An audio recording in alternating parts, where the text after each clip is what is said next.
Big news on Capitol Hill today. Congressman Thomas Massie was removed from the House Rules Committee by Speaker Mike Johnson. Now, in case you don't know about the importance of the Rules Committee, it's basically how bills are debated and amended on the House floor. I guess you could boil it down. It's kind of like the traffic cop for legislation, determining when and how bills will be considered by the full House. It's arguably one of the most influential committees in the House because it can effectively control the legislative process by deciding what gets debated and how, and it often reflects the priorities of the House leadership, particularly the Speaker of the House. And today we have Thomas Massie off of the Rules Committee, and there's a lot of people speculating on why that is, and they're saying that it's retaliatory. A lot of people are saying it's because of this right here. And I want to hear from you. Why do you guys think Mike Johnson took Massie off of the Rules Committee? We're going to go over some of this. We're going to hear what Thomas Massie actually has to say about it. We're going to look at some speculation here. But before we do, I want to show you what Thomas Massie said a couple months ago to Tucker Carlson concerning who controls Congress. Everybody but me has an AIPAC person. What's that mean, an AIPAC person? It's like your babysitter, your AIPAC babysitter, who is always talking to you for AIPAC. They're probably a constituent in your district, but they are firmly embedded in AIPAC. And every member has something like this? That's how it works on the Republican side. And when they come to DC, you go have lunch with them. And they've got your cell number, and you have conversations with them. That's absolutely crazy. I've had 4 members of Congress say, I'll talk to my AIPAC person. And it's literally what we call them, my AIPAC guy. I'll talk to my AIPAC guy and see if I can get him to dial those ads back. Why have I never heard this before? Why would they want to tell their constituents that they've basically got a buddy system with somebody who's representing a foreign country? It doesn't benefit the congressman for people to know that, so they're not going to tell you that. So Mike Johnson, who looks to be an AIPAC guy, in the words of Thomas Massie, kicks him off of the Rules Committee. Says, just in, Speaker Johnson has removed Congressman Thomas Massie from the Rules Committee. This is a bad move, Speaker Johnson. And what did you really expect? I mean, we're going to get a lot of stuff in 2024 that the MAGA crowd probably doesn't look forward to. People who promoted Donald Trump or backed Mike Johnson. You're going to get some things you didn't want coming to your dinner table. I happen to think this is great. This person says he's done nothing but obstruct Trump.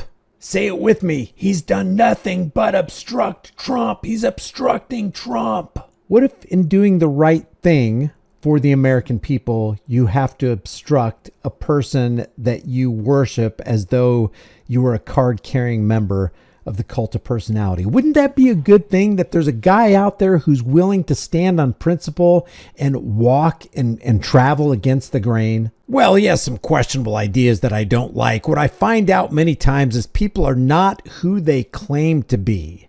I don't trust him, and I support Mike's decision. What if Mike is not who he claims to be? It probably came from Trump. Trump is involved with every decision Mike makes.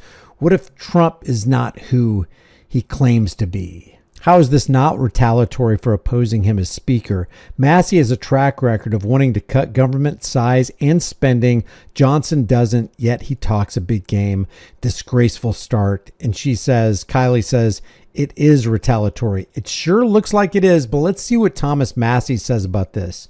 I volunteered to step aside if the Speaker wanted to place someone else on the Rules Committee, and he chose that option. This was not retribution for my vote against him, Thomas Massie says. I look forward to continuing my work on the Judiciary and Transportation Committees. And then Thomas Massie says this: zombie Congress is headed in a bad direction. And by the way, this right here was an hour ago.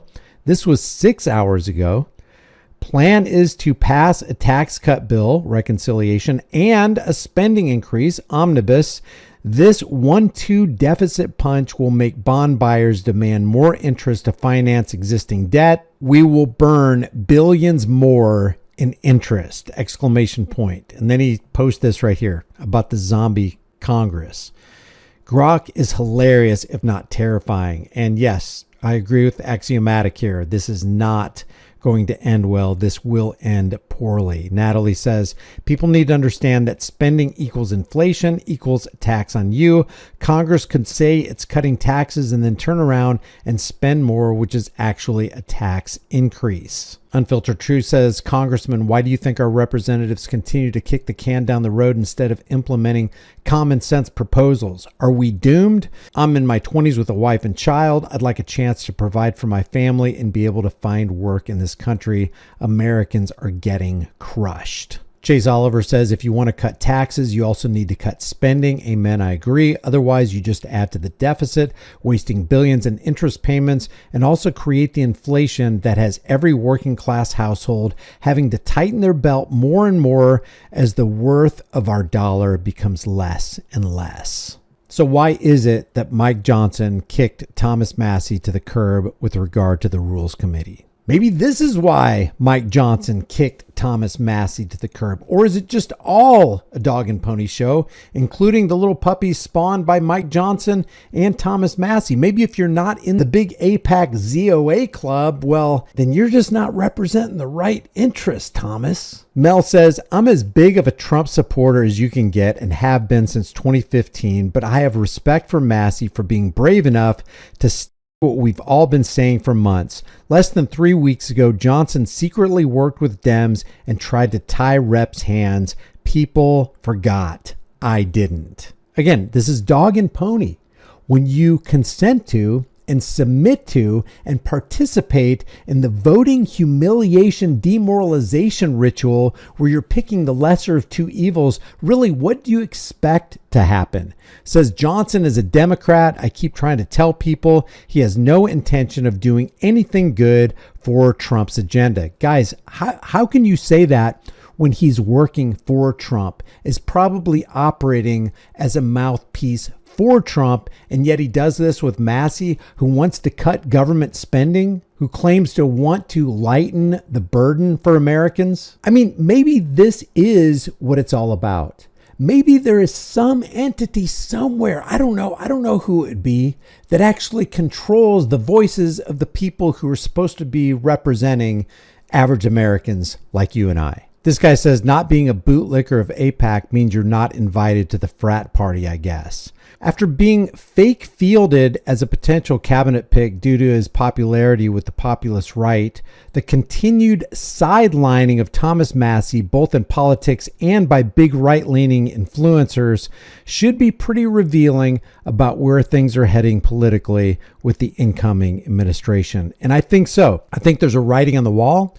I think anybody who wants to cut government spending and downsize the government is going to be vilified as somebody who's not participating in the MAGA schedule and on board with the MAGA program. And the MAGA program sounds like it's going to work in the favor of the Zio International Banking Cartel. And I just want to close this video with this post right here by Andrea. She says, to everyone preaching do not comply, let's get real about what compliance actually looks like. Placing faith in politicians, that's complying. Voting, that's complying. Taking health advice from the system, trusting the plan, cheerleading for politicians, making excuses for politicians, trusting government narratives.